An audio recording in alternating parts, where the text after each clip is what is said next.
बंदर और शेर की कहानी। एक जंगल में एक शेर रहता था। उसी जंगल में एक लोमड़ी भी रहती थी जो शेर की असिस्टेंट थी। लोमड़ी जंगल में जानवरों का पता लगाती थी और आकर उसकी सूचना शेर को दे देती थी। शेर बड़ा ही खूंखार और क्रूर था। वह आवश्यकता से अधिक जानवरों का शिकार करता था। शेर शिकार किए गए जानवरों में से कुछ को खा लेता था और पेट भरने पर बाकी जानवरों को वैसे ही छोड़ देता था। इस प्रकार आवश्यकता से अधिक जानवरों का शिकार होने से जंगल के सारे जानवर खत्म हो गए। अब शेर और लोमड़ी के भूखे मरने की नौबत आ गई। शेर ने लोमड़ी से कहा कि वह जाकर जंगल के आसपास दूसरे जानवरों का पता लगाएं जिससे शेर का और लोमड़ी का दोनों का पेट भर सके। उसी जंगल से कुछ दूरी पर एक बहुत बड़ी नदी बहती थी और नदी के बीच में एक बहुत बड़ा टापू था। उस टापू पर सारे शाकाहारी जानवर जैसे हिरण, खरगोश, बंदर, बकरी, भीड़ आदि सदियों से रहते थे।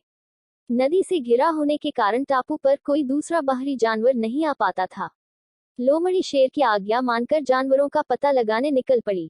उसे अपने जंगल में कोई भी जानवर नहीं मिला। थक हार कर लोमड़ी नदी किनारे बैठ गई।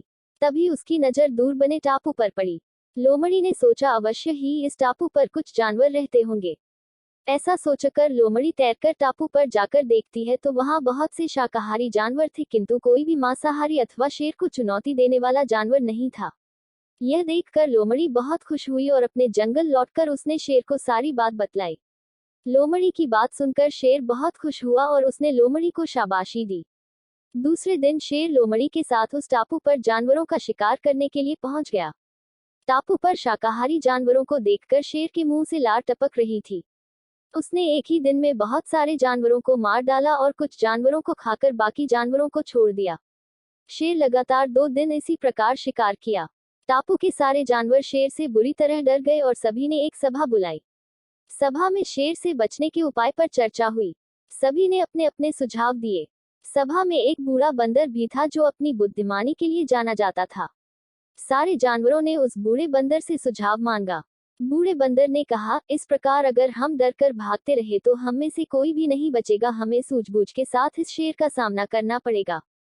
जंगल के दूसरे जानवरों ने बंदर से पूछा कि उनके पास शेर के समान ना तो बड़े दांत हैं और ना ही तेज नाखून, वह शेर का सामना कैसे कर पाएंगे। बूढ़े बंदर ने कहा, हमें आमने सामने की लड़ाई नहीं लड़ना है बल्कि युक्तिपूर्ण तरीके से शेर को खत्म करना होगा। जानवरों ने बंदर से आगे की योजना जाननी बनाने के लिए बंदर से कहा।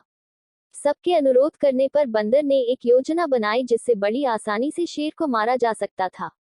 जंगल के सभी जानवरों ने मिलकर एक गहरा गड्ढा खोदा और उस गड्ढे को घास फूस और पत्तियों से भर दिया, जो देखने में समतल जमीन की तरह दिखाई दे रहा था।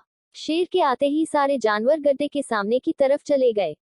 शेर ने जैसे ही जानवरों को देखा उसकी भूख जाग गई और वह जानवरों का शिकार करने के लिए उनकी तरफ भागा। जैसे ही शेर गड्ढे के ऊपर से निकला, घास फूस और पत्तियों के दब जाने से शेर गहरे गड्ढे में गिर गया। शेर ने और गड्ढे से निकलने का बहुत प्रयत्न किया, किंतु गड्ढा अधिक गहरा होने से लाख कोशिश करने के बाद भी वह गड्ढे से नहीं निकल सका।